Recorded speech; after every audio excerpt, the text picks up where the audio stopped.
আমি রেহানা পারভিন, আমার চ্যানেল রকমারি পাকের ঘর।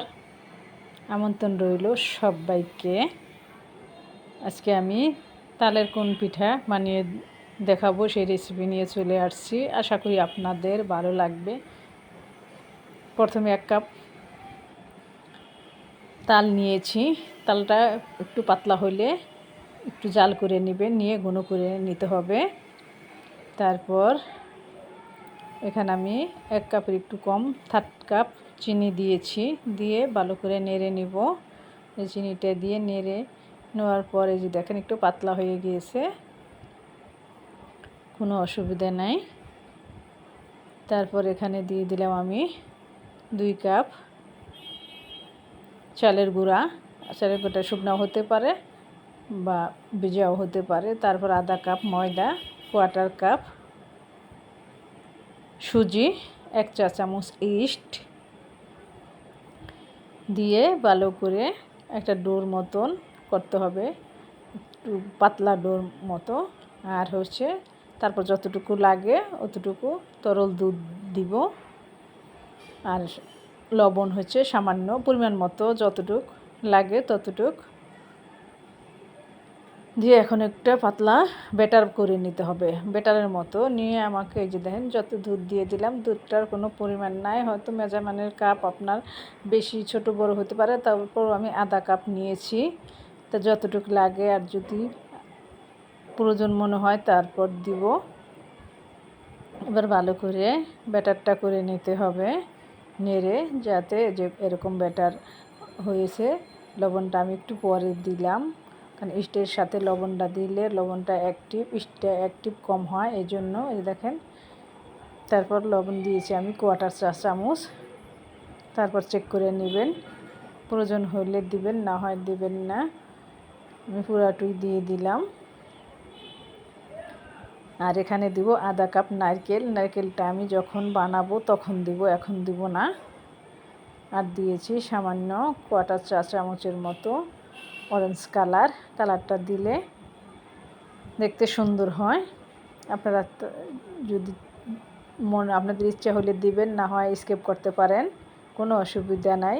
কালারের জন্য কোনো ভালো লাগে বা না লাগে এটার কোনো সম্পর্ক নাই, আপনার ইচ্ছা না হলে দিন না।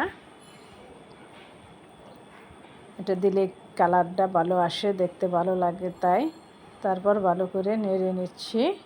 এই যে দেখেন এরকম অবস্থা হয়েছে। তারপর আমি এটাকে 2 ঘন্টার জন্য ঢেকে রাখতে হবে। এদিকে আমি বাকি কাজগুলি করে নেই। কাঁঠাল পাতাগুলি আমি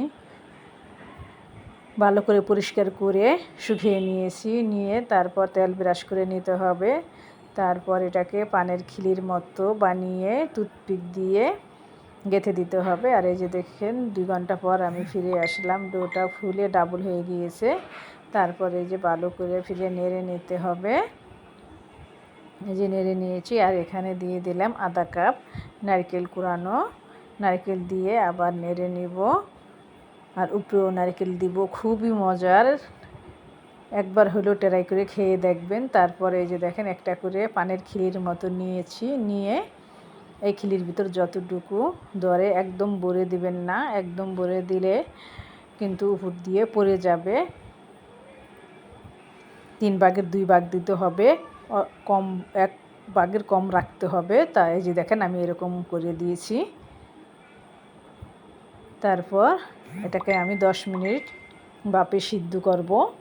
একদম কেকের মতো হয়, ভাপা পিঠার মতো হয়, খুবই মজার হয়। এটা আপনার একদিন বানাইয়ে 2-3 দিন বাইরে রেখে খেতে পারবেন।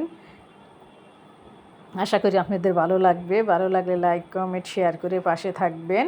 এই যে দেখেন উপরে আমি এইভাবে নারকেল দিয়ে দিয়েছি। তারপর আমি ওই বাটিটার ভিতরে চাল দিয়েছি, চাল দিয়ে ওইটার উপর আমি এইভাবে গেঁথে দিয়েছি। এই যে দেখেন, তারপর এখন ডেকে দেবো 10 মিনিটের জন্য।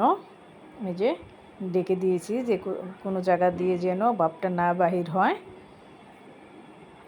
আমার পেজটি যদি আমার ফেসবুক থেকে যদি দেখে থাকেন, তাহলে আমার পেজটি লাইক, কমেন্ট, ফলো করে পাশে থাকবেন। আর যদি ফলো করা থাকে তাহলে অসংখ্য ধন্যবাদ। আর ইউটিউব থেকে দেখে থাকলে আমার পেজটি আমার চ্যানেলটি সাবস্ক্রাইব করে নেবেন, বন্ধুদের শেয়ার করে বন্ধুদের দেখার সুযোগ করে দিবেন। এই যে দেখেন হয়ে গিয়েছে। আর ওইটা হইল তালের কেক। এই দুইটা পিঠাই অর্ডার ছিল আজকে। তারপর এই জন্য অর্ডারের খাবারটাই আপনাদের সাথে শেয়ার করলাম। আশা করি আপনাদের ভালো লাগবে। ভালো লাগলে আমাকে উৎসাহিত করবেন ও পাশে থাকবেন, যাতে আমি আপনাদের আরও ভালো কোনো রেসিপি উপহার দিতে পারি। আর দোয়া করবেন, আপনাদের জন্য আমার অনেক অনেক দোয়া ও ভালোবাসা রইল। যারা আমার চ্যানেলটি সাবস্ক্রাইব করে দিয়েছেন তাদেরকে অসংখ্য অসংখ্য ধন্যবাদ ও ভালোবাসা। সবাই পাশে থাকবেন আশা করি। এই যে দেখেন এটাকে আমি এখন প্যাকেট করব, প্যাকেট করে পাঠিয়ে দিব। ওই দুইটা কেক দিয়েছি। আর দেখেন পিঠাটা কতটা নরম হয়েছে, খেতে খুবই মজার। এমন অবস্থায় আপনারা কলা পাতাটা ফেলে দিতে পারেন, কিন্তু আমি ফেলে দেই না, কলা পাতাটা সহই আমি ডেলিভারি দেই।